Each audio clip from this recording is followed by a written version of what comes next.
বন্ধুরা, তোমাদের জন্য আবার একটি নতুন ভিডিও নিয়ে চলে এলাম। আজকের এই ভিডিওটি উচ্চ মাধ্যমিক পরীক্ষার্থী যারা 2024 সালে উচ্চ মাধ্যমিক পরীক্ষা দিলে তাদের বাংলা পরীক্ষা আজ হয়ে গেল।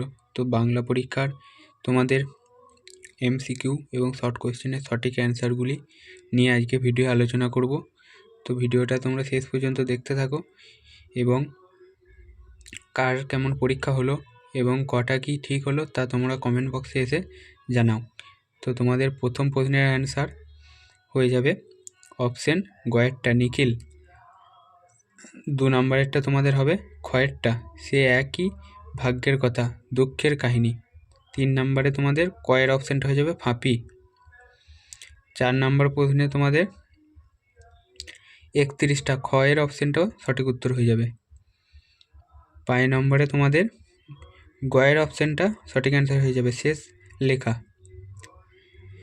6 নম্বরে তোমাদের 4টে অপশান আছে হরিণের মাংস তৈরি করার জন্য, কৃষকদের উৎসবের জন্য, অন্ধকার দূর করার জন্য, দেশওয়ালিদের পরবের জন্য। তোমাদের সঠিক অ্যান্সার হয়ে যাবে হরিণের মাংস তৈরি করার জন্য। 7এরটা তোমাদের সঠিক অ্যান্সার হয়ে যাবে জলের অন্ধকার ধূসর ফেনাই অপশান ক্ষয়েরটা। এবারে 8 নম্বর কোশ্চেনে তোমাদের সঠিক অ্যান্সার হয়ে যাবে অপশান গয়েরটা জঙ্গলে। 9 নম্বরেরটা হয়ে যাবে অপশান ঘয়েরটা জঙ্গলে।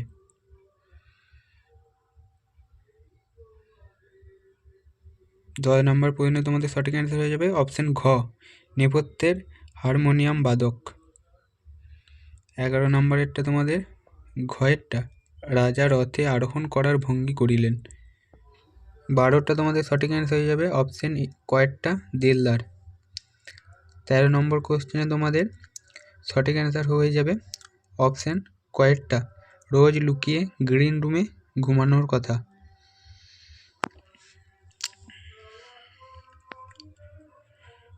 তারপরে কোশ্চেনে তোমাদের সঠিক অ্যান্সার হয়ে যাবে অপশান ক্ষয়েরটা মোহনীয় রোম।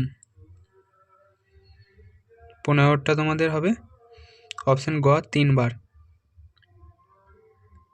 16টা তোমাদের হয়ে যাবে অপশান ক্ষয়েরটা ব্রুমফিল্ড।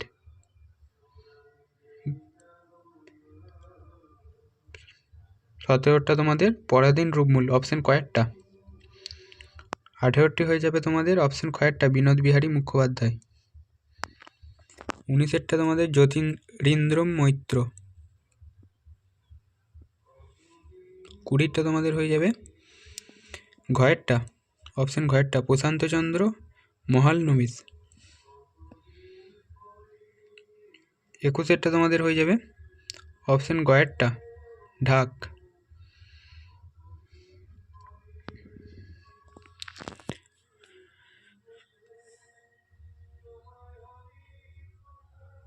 এবং 22 নম্বর কোশ্চেনে তোমাদের সঠিক অ্যান্সার হয়ে যাবে অপশান ক্ষয়েরটা ঋত্বিক ঘটক। বন্ধুরা, এই ছিল আজকের ভিডিওটিতে তোমাদের বাংলা কোশ্চেনের সমগ্র এমসিকিউগুলি সঠিক অ্যান্সারগুলি আলোচনা করলাম। বন্ধুরা, ভিডিওটি তোমাদের ভালো লাগলে একটি লাইক করে দাও এবং এবছর যারা উচ্চ মাধ্যমিক পরীক্ষার্থী আছো তোমাদের পরীক্ষা কেমন হলো কমেন্ট বক্সে এসে জানাও। ধন্যবাদ।